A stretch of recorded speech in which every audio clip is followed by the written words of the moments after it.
Today we're going to look at butterflies, one of my favourite subjects, and specifically at how we can attract as many different types of butterfly to our garden as possible. They really just need two things. They need nectar and they need the right food plant to lay their eggs on. And there are quite a few species. There's you can't see it, but a large white has just flown past. Quite a few species that you can get in, even in urban areas.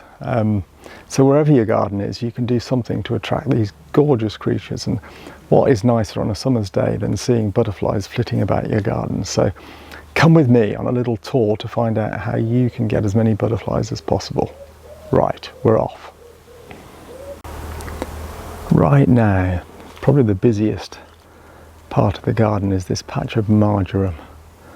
It's a really fabulous plant for pollinators generally, and butterflies love it. There are several meadow browns, one of the commonest butterflies in my garden, drinking nectar at the moment, alongside a lot of honeybees and some bumblebees. While we're here, let's have a look at this. This is small scabious, native wildflower, as is marjoram, which if it were a bit sunnier, butterflies absolutely love. And isn't it beautiful? Look at that.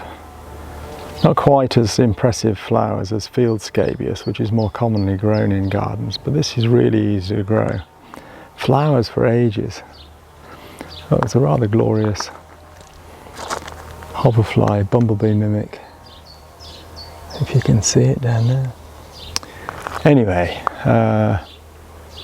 what else have we got that butterflies might gather nectar from? Of course there's lavender, ever popular with pollinating insects, a really nice source of nectar. And it's going over now, but well worth growing. Oh, actually, it's a better patch over here. Come with me. This is valerian, comes in red and white forms, popular with butterflies, and also a really good plant for hummingbird hawk moths, which often migrate to Britain. Fantastic day-flying moths that hover like little hummingbirds and have a very long tongue and drink the nectar, and this is their absolute favourite food plant. Another cracker for butterflies. Come with me. Oh, there's a meadow brown leading the way. Sorry, this is a bit laboured walking all the way over here, but this purple flower is what I'm heading for. See the butterflies flitting about. Verbena bonariensis, which is an absolute beaut. No butterflies on it at the moment, but there's a honeybee there. Really easy to grow. It seeds itself in my garden, just keeps popping up, and it looks lovely mixed in here it's in a kind of herbaceous flower bed mixed up with native plants and non-natives, and it just seems to thrive without any need to encourage it. Let me see what else I can find.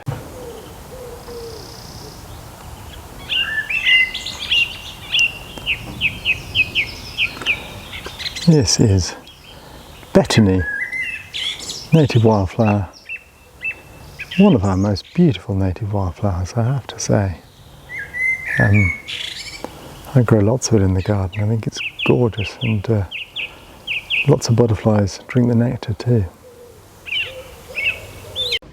This is the middle of my veggie patch. It might not look like a veggie patch. Loads of leeks flowering, which are brilliant. Love them. Butterflies love them too. But actually I've also got a bit of greater napweed randomly growing next to the rhubarb, and it really is a top-notch native wildflower for butterflies. The peacock has just departed. There's a very tired looking old meadow brown there, and in the background, I don't know if you can see it, it's a beautiful comma butterfly. 3 different species all feeding on the greater napweed. Let's see if we can zoom in on that comma. One of my favourite butterflies.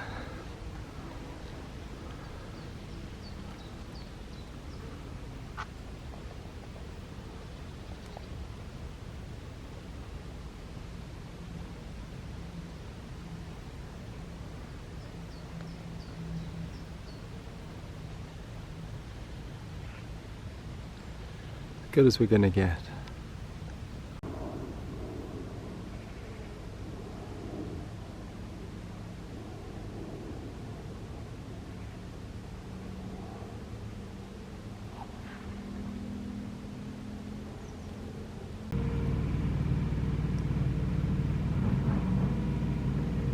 This lovely little butterfly is a ringlet, related to meadow browns and gatekeepers and so on, but somewhat more scarce.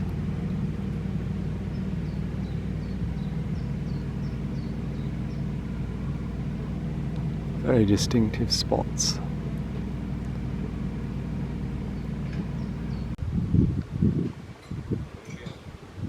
This beautiful butterfly is a marbled white.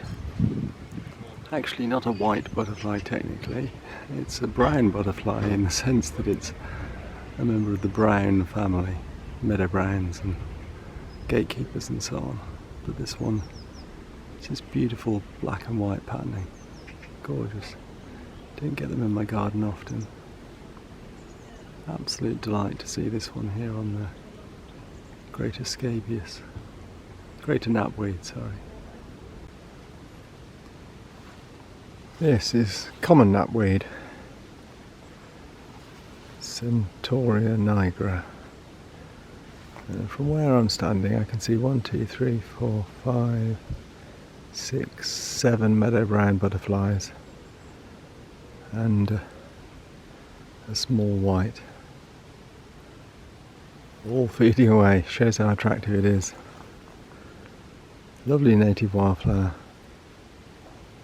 An absolute flutter of activity.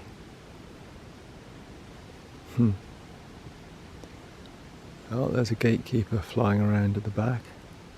They've just come out on the wing in the last few days. Slightly more orange version of a meadow brown. There's 2 meadow browns on the flower, and where's the gatekeeper gone? I've lost it. There it is, just causing trouble by the look of it, bothering all the meadow browns.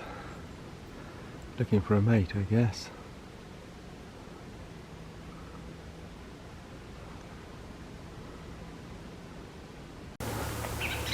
This is a rather elegant plant. I like it. It's called gooseneck leucostrife. I guess the sort of curvy flowers is where the gooseneck comes from. Hardy perennial, really easy to grow, and if it were a little warmer there'd be lots of butterflies on here. You'll have to trust me on that. But, very handsome plant. There's a large skipper. It's a male, I believe. Isn't he lovely? Oh, he's gone. I've just spotted a brimstone butterfly. First one I've seen this year of the sort of second generation. Gorgeous. Member of the white butterfly family, but they're a gorgeous yellow. Zooming around, this is a male, the females are more of a greenish colour. Sorry if you're feeling dizzy, so am I. Sit still. Oh well, we had a brief glimpse, that may be as good as it's going to get. I'll hang around and see if it comes back.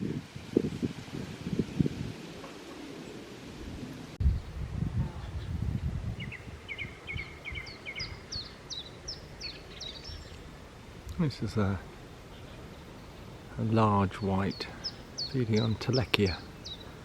Rather handsome yellow daisy. Not so popular with butterflies, but Very popular with bumbles actually.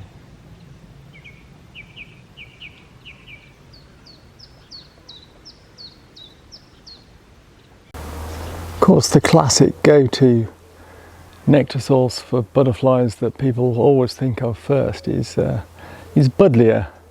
Bit of an invasive weed. You see tons of it along railway lines in particular. It is attractive to butterflies though. None on this one at the moment. It's just started flowering, but in a week or two's time you can expect to see a lot of the colourful butterflies on buddleia, things like red admirals and peacocks, small tortoiseshells if you're lucky, and white butterflies. Okay, so but actually the reality is that butterflies really aren't that fussy about where they get nectar. There's lots of ways of providing them with nectar sources. The critical thing is, oh, there's a meadow brown drinking nectar from some tufted vetch. That's a plant I haven't mentioned. Lovely native wildflower. There she goes, but this is the tufted vetch. Whoa! Oh no. Meadow brown back on the marjoram. So the soldier beetles are all out in force at the moment too. Look down here, there's the usual mating soldier beetle. Where was I? Yeah, it's butterflies aren't. It's easy to provide them with nectar. The critical thing is growing the food plants. So let's have a look at some of the food plants that you need to provide if you want to get lots of butterflies. So my number one tip for maximising the number of butterflies in your garden is this. It doesn't look spectacular.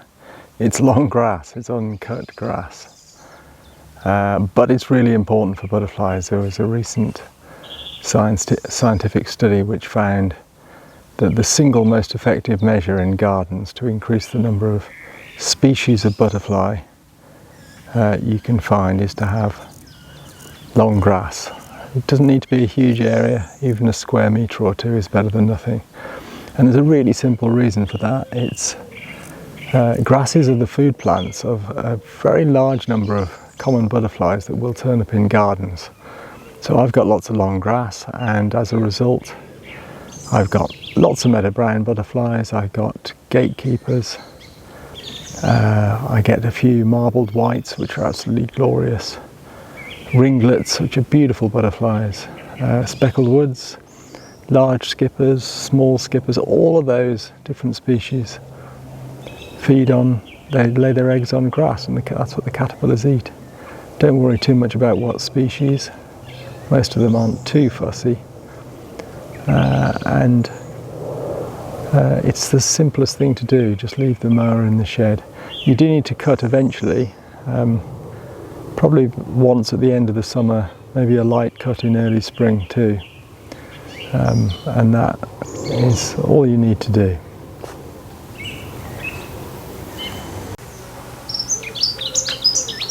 I'm sure you'll recognise this. Ivy.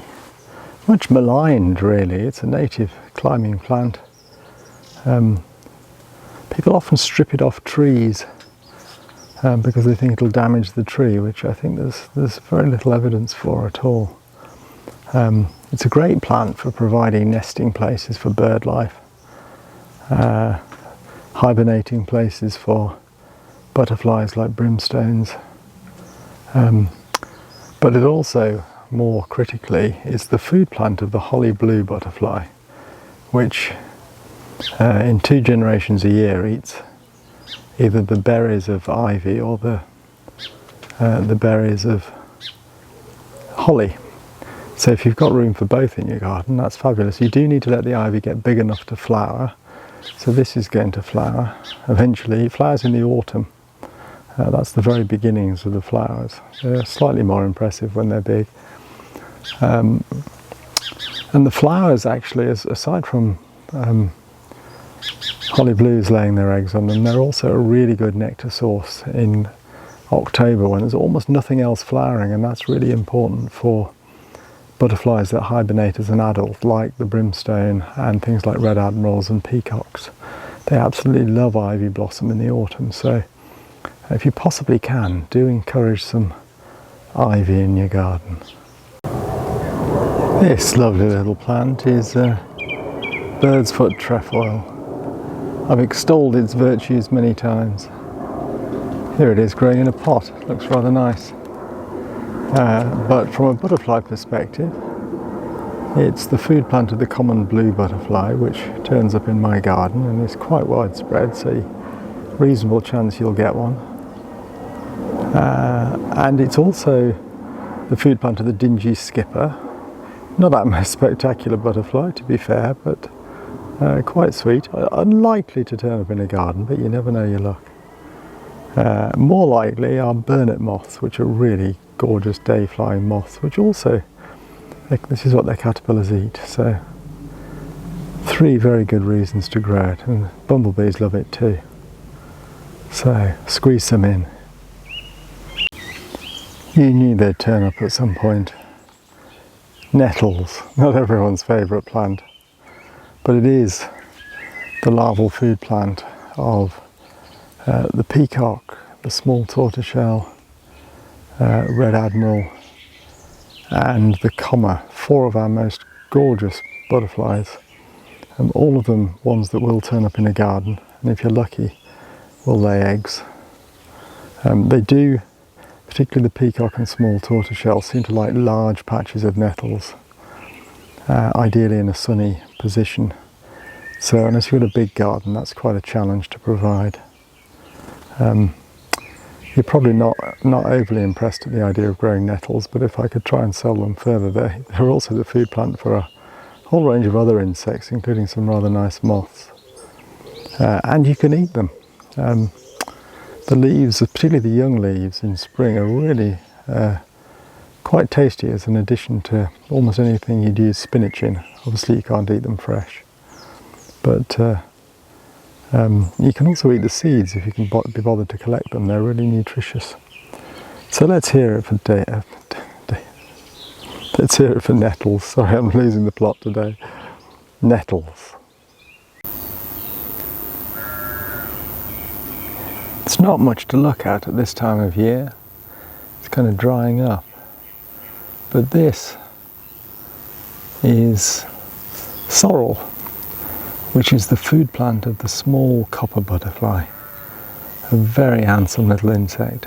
Surely worth growing some of this for. It actually grows itself in my meadow areas. I've never needed to sow it, but if you don't have any, do try and encourage some.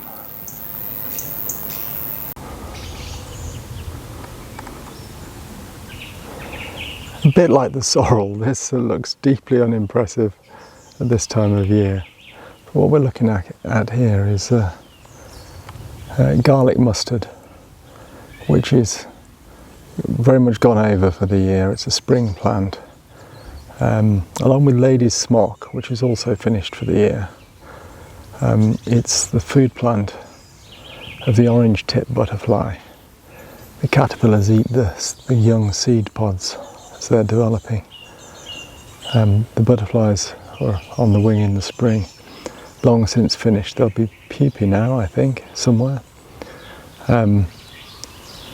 Really easy native wildflower to grow, and not just the food plant of the orange tip, but also of the green-veined white butterfly, which is also a rather gorgeous creature, similar to the large and small whites that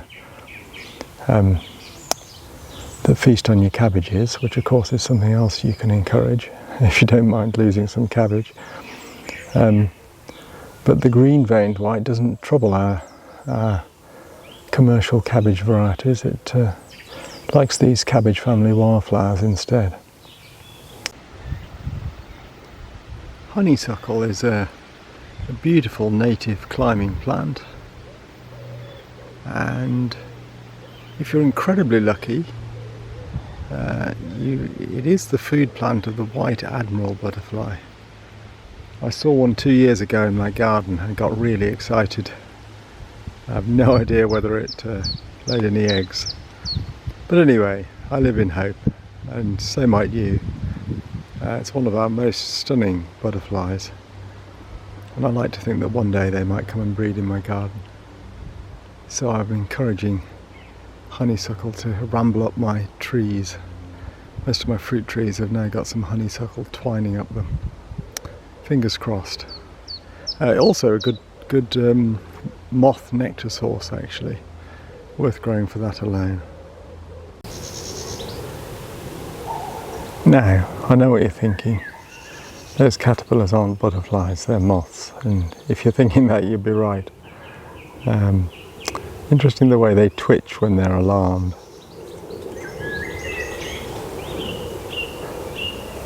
They're cinnabar moth caterpillars, of course. An honorary butterfly, really. They're a gorgeous, pretty day-flying moth. And they feed on ragwort. They also eat groundsel, which is a related plant. Ragwort is also a really good nectar source for butterflies and bees and so on. So lots of reasons to grow it. I hope that gave you a little bit of inspiration. Wouldn't it be great if most people's gardens had some food plant for butterflies and nectar for the adults, and together we could help to turn around the declines of butterflies and other insects and ensure that there are always lots of them flitting around in our gardens. There's one, two perhaps food plants I didn't mention because I realise I haven't got them myself.